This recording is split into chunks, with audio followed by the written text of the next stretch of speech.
everybody. You can have a you can have a you can have a look. This is the reason why I say you, okay? Araujo. You deserve the biggest because let me start off by saying I hate you. I hate you. I hate you. I hate you. And from the Guardian and Angels of freaking Shut Pee Island, I grant you an honorary you. What I saw today might honestly have been the worst game I've ever seen Barcelona play in 5 years. Wow, man. Damn. I started watching this team back in 2020, 2021, so I have a first-hand experience with the worst version of Barcelona, and throughout all of those years, I have never seen a team dominate Barcelona tactically, mentally, physically, like Chelsea did today. It was the worst experience I think I've ever experienced. Oh, I have to make a video about it, because these types of games where the opponent completely nullify Barcelona's attack and just nullify their midfield and defense, it's very rare, and I don't think I ever seen someone do that to them like Chelsea did today. Even when Barcelona were at their worst moments and they played teams like Bayern, PSG, I mean, they created, at least in those matches, Barcelona created stuff, Barcelona created chances, they had a chance. So that was a fucking lie. A small chance, but it was there. But today, so many wrong decisions were made that that chance was practically nil. It was zero. There was no chance. This is the first game where 20 minutes in, 30 minutes in, I felt like shit. We have no chance of winning, and nothing we can do will turn this around for us. That's how badly Chelsea outplayed us. So today, we're gonna go over the 5 things we learned from this match. We'll make it nice and short because I know people won't likely watch this video if it's very long. So without further ado, let's stop waffling and let's just get into it, I guess. Alrighty, so first things first, at number 5 or number 1, I guess, the first thing we learned is that Chelsea is a very, very strong contender to win the UCL this year. Who would have thought? Not me. To be honest, I already felt like they were prior to this game, but after watching them play today, I genuinely believe they have a very good chance to win it. One, because they have a very huge squad with a lot of quality players, so they can just constantly rotate like players. I think that against Burnley they rotated their whole squad, so the team they played today was very fresh. And I saw them play today. They're very intense. They are very technical. They got Moises Caicedo, who is an insane player. He reminds me of Yaya Toure. He's just a very good, strong player, very strong technical player that will break another opponent's midfield apart. They have a very good team. Cucurella was amazing today against Yamal. Yamal practically didn't do anything apart from that pass to Ferran Torres. I didn't notice the defense much because Barcelona didn't do anything to shake their defense. That's how bad they were. I didn't even see if their defense is good because they didn't get tested at all. The second thing we learned is that Barcelona is still yet to prove themselves against a good team. We make fun of Real Madrid this season for being horrible against the decent opponents, but we have to be objective here as Barcelona fans, and we have to admit that we are also shit against good teams.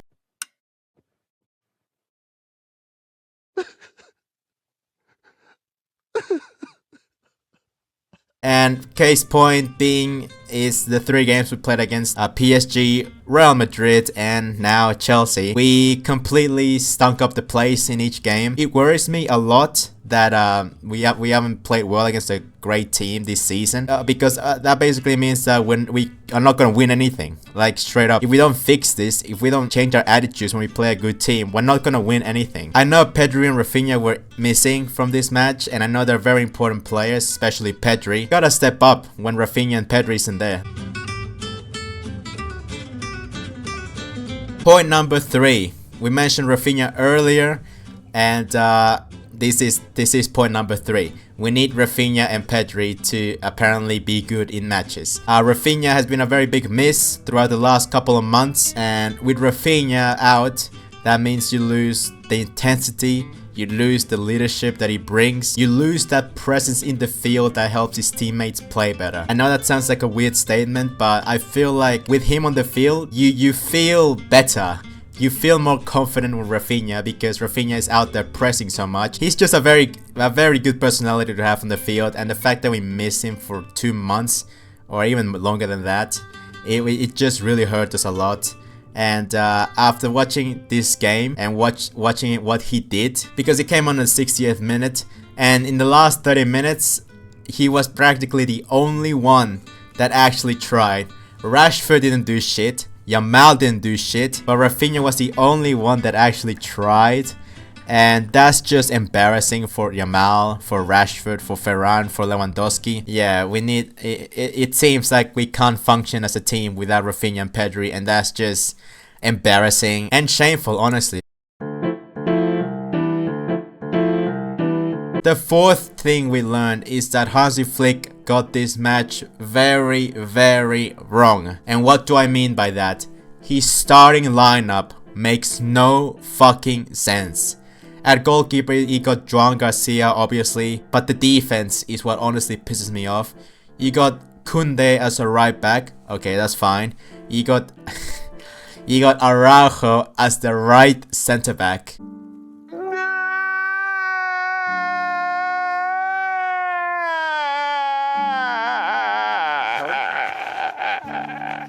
Already, I feared for my life when Araujo was put on the starting lineup, because we all know that whenever he plays a good team on the Champions League, he seems to turn into a fucking Okay, maybe I shouldn't call him the R word, but you know what I mean. He turns into a fucking idiot. What I don't understand. But again, I'm gonna talk about Araujo later. Actually, I shouldn't focus on Araujo too much now because that's gonna be my next point. But yeah, Araujo was the right center back and Kubasi was the left center back. Why? I don't understand why you put Araujo as the right center back and Kubasi as the left center back. I mean, we saw in the last match that Kubasi functions really well on the right side because, believe it or not, he's a right-footed player, so he's bound to be better on the right side. When he gets put on the left, he gets limited so much because one of his strengths is that he's able to, you know, find players with a long ball or a long pass or whatever. He's very good at passing, right? When you put him on the left, he's on his weaker foot. He can't do that. And you put Araujo on the right, and it's just... Honestly, I would have rather have had Gerard Martin as a left center back. I think it would have done better. That's how bad Araujo is. And then the attack is where I'm still confused as to why Ferran Torres was on the left wing. Ferran on the wing does not work. It never worked. He's not that kind of player anymore. Or I don't think he ever was. He's not a good winger, for fuck's sake. I know this. You know this. The fucker on the left of you knows this. Your mom knows this. Your deceased grandpa knows this. I mean, everyone knows Ferran on the wing does not offer anything apart from runs, I guess. But those runs are useless when he can't finish the fucking chances, which is exactly what happened today. I get his logic with Araujo, you need a fast center back, but I also don't understand why you would put him on the right. And with Ferran Torres, I understand that he brings that pressing and that Rashford has the flu. But if Rashford is healthy, why would you not put Rashford in? It's not like Rashford is rusty, right? Rashford played in the international break. He played 2 matches with England. He's there. He's ready. He just had the flu. It's not like he came back from an injury, a physical injury. He just had a small illness. Like, I don't get it. Why would you not start Rashford? Another thing that didn't make sense was a high line in this game. It was again horrible. The high line does not work in the Champions League now.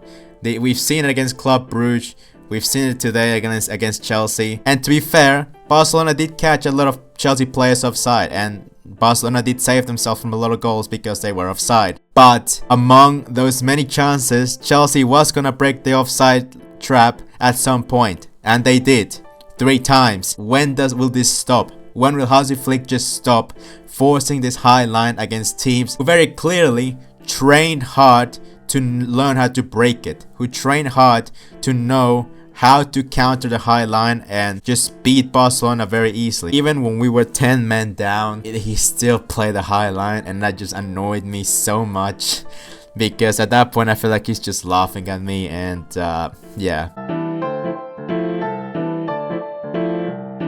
And final point, and this is mostly revolving around Araujo, Koundé, and Ferran, is that some players need to be sold.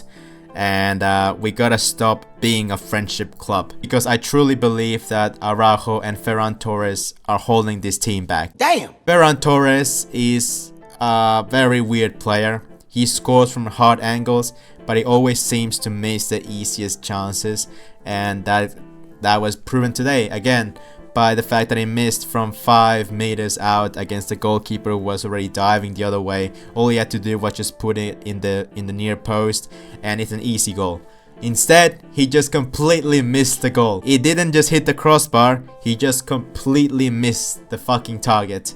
And as a striker, who is one of the main strikers for Spain, who's been at Barcelona for God knows how long, who gets paid God knows how much every week, you have got to put those at the back of the net. It doesn't matter if you put those against small teams. Against big teams is where you truly prove yourself, and the fact that he doesn't, and the fact that he always disappears when he plays against a decent side is very worrying. And I feel like if he played for another club, he would have been sold a long time ago. And the same goes for Araujo. Man, Araujo.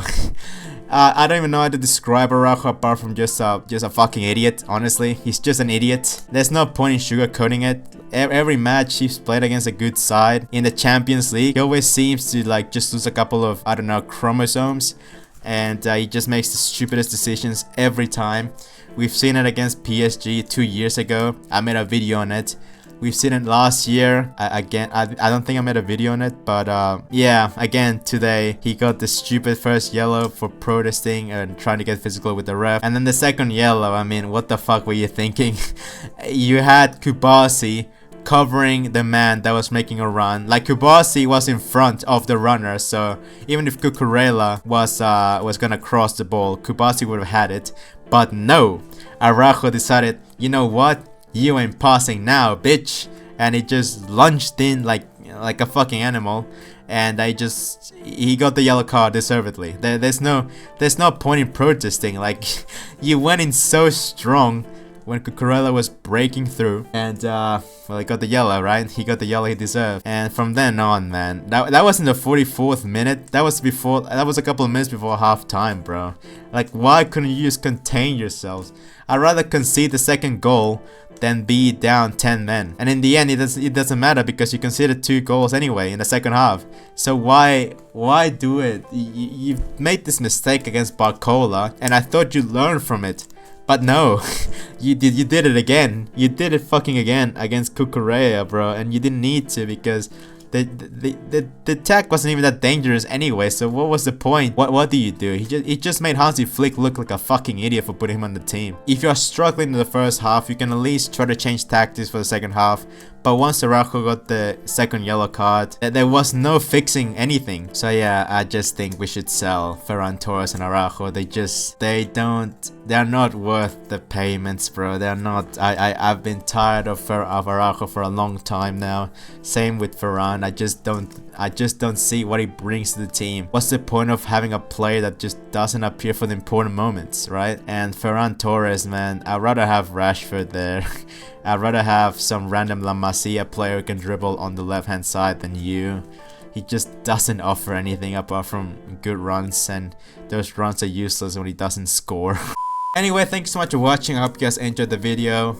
Sorry for sounding so gloomy. It was a very rough watch. It is what it is. There's 3 matches left that are very accessible. We'll probably win all of them, but honestly, who knows with this team. Anyway, thanks so much for watching again, and I hope you'll have a good day. Peace.